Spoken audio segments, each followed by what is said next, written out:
CCP 扶貧基金會嘅慈善項目多樣化，而關懷貧困長者一直都是我哋嘅最重要的其中一項。呢個週末 ，CCP 扶貧基金會一行人前往雙溪無浪麻風病院關懷呢度的老人。攞個麥嚟講嘛，冇麥哦，你有咁樣講嘅，下次我租麥嚟，喺呢度唱歌嚟冇？係咪？跟住嚟我就介紹我自己啊，我姓余嘅，余人生嗰個余，你叫我余小姐啦，靚冇？我個 office 係響八達嶺嘅，咁我哋係喺度，我哋係來自扶貧基金會，英文係 CCEB 扶貧基金會。咁我今日咧呢啲嘢咧係我其中一個大事頭啦，着黑衫呢個靚仔啦，你見過㗎啦，係咪？見過未㗎？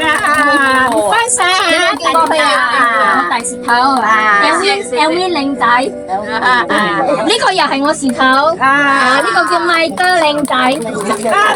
咁呢個白衫呢個靚女咧就 Vivian 姐姐啊，個攞住風扇呢個妹妹仔係我女嚟嘅。仲有呢個阿明哥哥啊，呢個又係我嘅其中一個事頭嚟嘅。今日呢啲嘢咧，佢哋兩個係贊助嘅。仲有我哋扶貧基金會贊助嘅。對於麻風病院呢度嘅老人們來講，呢度已經係人生最後的依歸。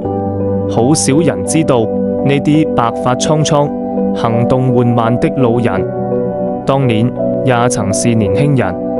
隨着時光流逝，佢哋從年輕走到年老，如今走路步履蹣跚，有的拄着拐杖，有的需要別人攙扶。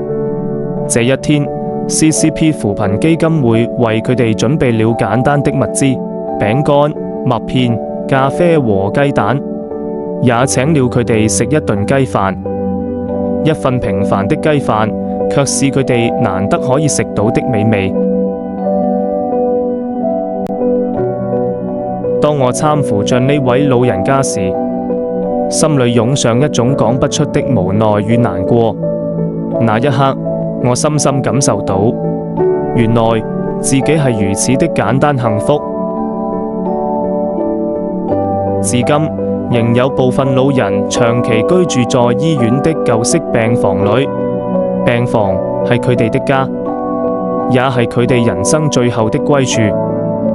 只係希望在佢哋人生的最後一段路上，俾佢哋知道，佢哋冇被遺忘。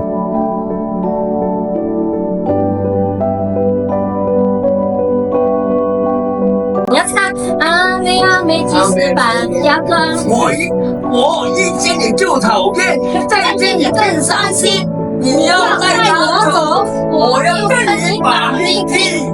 每一位美容真伤，放弃了。都跳。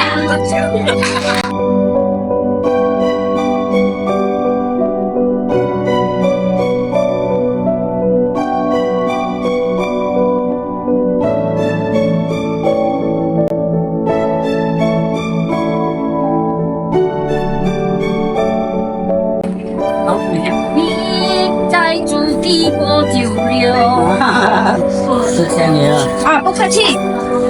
你拿着刀来吃哈。记得吃哦。谢谢。拜拜。